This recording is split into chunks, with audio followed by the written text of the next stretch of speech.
Part 39 If Oak Trees Could Talk. Welcome back to my video blog on my romance suspense novel If Oak Trees Could Talk. I was looking back as to when I first began doing the video blog on my book and couldn't believe that next month it will be a year. I actually began doing the blogs as a suggestion for my husband. I had no idea how long it would take, but certainly going into it had no idea that it would take a year. So I know many of you have hung right in here with me each week, and that amazes me as well as makes me so very grateful. We've only got a few chapters left to finish If Oak Trees Could Talk, but wanted you to know what my next venture will be. I am working on a new project or two, and will have a new book coming soon. I hope that you will stay tuned, and as when it is finished, I want all of you that have been so faithful to me to be some of the first to get it. I do have a few surprises up my sleeve. Finally, I really hope that you have taken advantage of my free gift to you all by downloading my free book, Tell the Enemy to Scat. This book is full of encouragement and practical advice, especially if you are trying to reach what seems like an unattainable goal. So here we go as we pick up where we left off in Chapter 18, The Detectives. Have you spoken to Nurse Wanda Smith? She was my parents' nurse until today.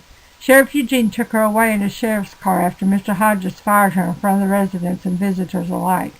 She loved my parents and helped them. She took care of them, which is probably the reason Daddy is so much better. Mr. Henderson, my daddy's planning on doing something from the inside. I shiver to think what that could be. He and my mother saw for themselves today what Mr. Hodges had planned for them. He took us through several hallways to the end of a long corridor. He led my parents into a new suite, which is what he called it. That place looked like it used to be a torture room. It was disgusting. Mr. Hodges was going to stash my parents in there.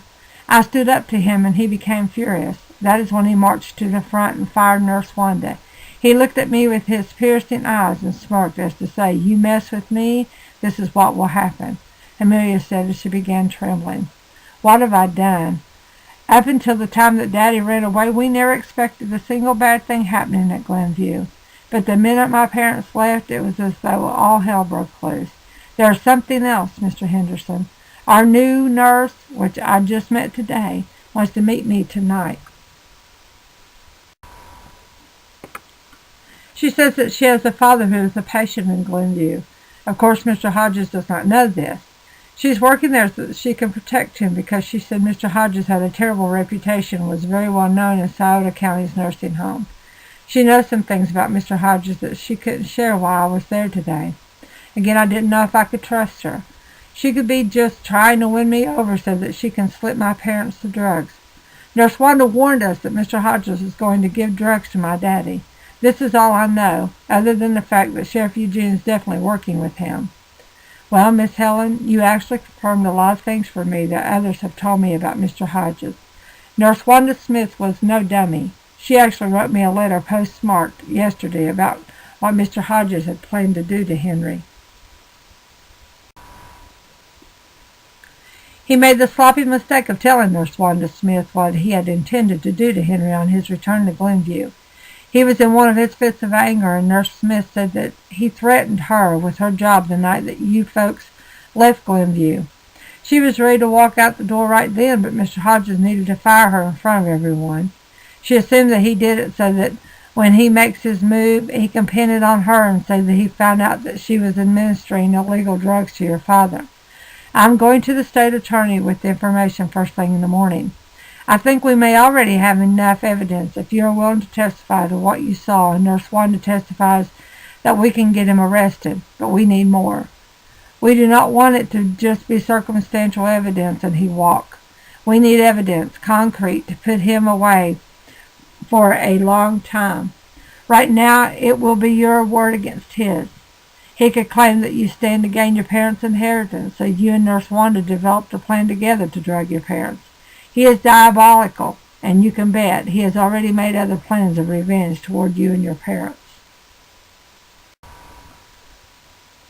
Amelia continued to drive as she listened to Mr. Henderson. Shivers ran down her spine. At first she thought it was where she had gotten wet from the rain, but no, she knew it was because she had never in her life met someone so evil. She became more and more concerned about her parents. Mr. Henderson wanted to be dropped off at his house. He did not want others seeing him and Amelia talking. although he knew Mr. Hodges already had possibly seen them together in a parking lot today. Also, Sheriff Eugene had seen them as well, so they agreed not to meet at the Times building at all, but communicate by telephone and by secret meeting places. When Amelia left Mr. Henderson, she found herself weeping uncontrollably. She needed Robert to hold her and tell her that everything was going to be okay. All she wanted was to get her parents out of there. She thought to herself how just a few hours of time can absolutely change life forever. Henry's leaving Glenview was actually a wonderful thing in that his old friend the oak tree helped him discover many pieces of the puzzle that he needed to solve. But on the other hand, what helped him the most is putting him in danger now. She was so angry with herself at being deceived with the thought of Glenview. It seemed to her an ideal place for her parents to be restored back to health. But now the delusion was all gone. There was nothing left to do but to get them out and get them out quickly. When Amelia left, Nurse Applegate picked in on Henry and Helen in the afternoon. The couple was obviously exhausted because of the adventures that they had gone over the past 2 days. She noticed how sweetly that they were snuggled together. Henry had Helen tightly in his grasp as to not let her move unless he was aware of it. Helen had her hand touching Henry's arm as if she was doing the same. Nurse Applegate thought of her parents. Her dear mother had passed away of pneumonia 3 long years ago. Her father grieved himself right into a heart attack that practically destroyed his heart.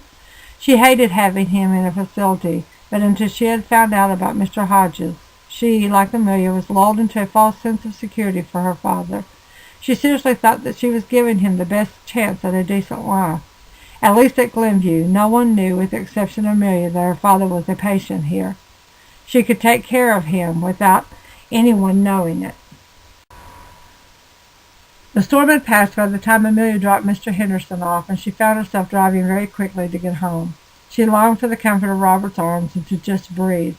When she pulled up into the drive, she practically ran inside. Robert had prepared dinner, and the boys both ran and hugged her tightly. "We missed you, Mama. We miss Gramps and Grandma really bad, too." "Bet you do, too," Dylan said as he gently patted Amelia on her back. He had the nature of his Gramps. He was very loving and wanted to touch people he loved.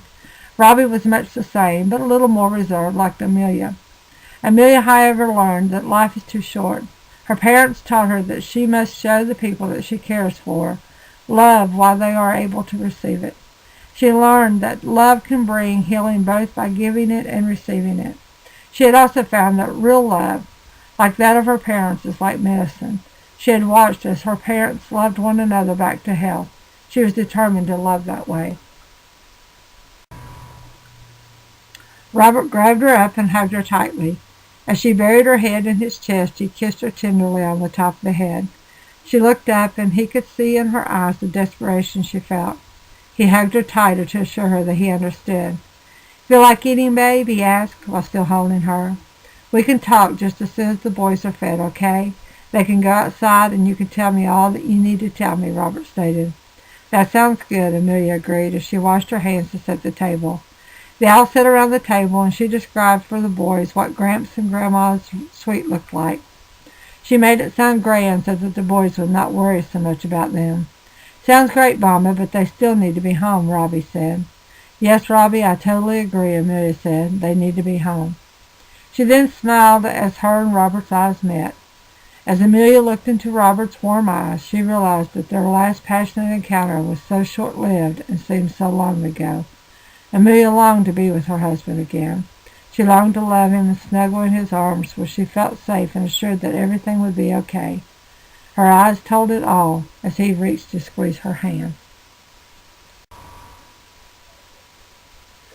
Thank you once again for tuning in or reading along with me. It is my hope that you have been enjoying my romance suspense novel, If Oak Trees Could Talk, for it has been my pleasure to share it with you.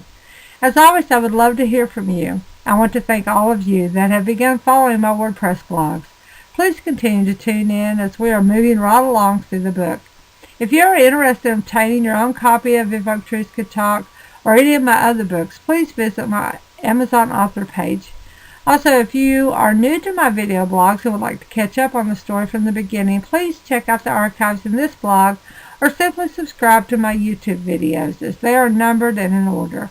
I am also a weekly contributor to the Lakeview Times. All of my videos are published each week at www.lakeviewtimes.com.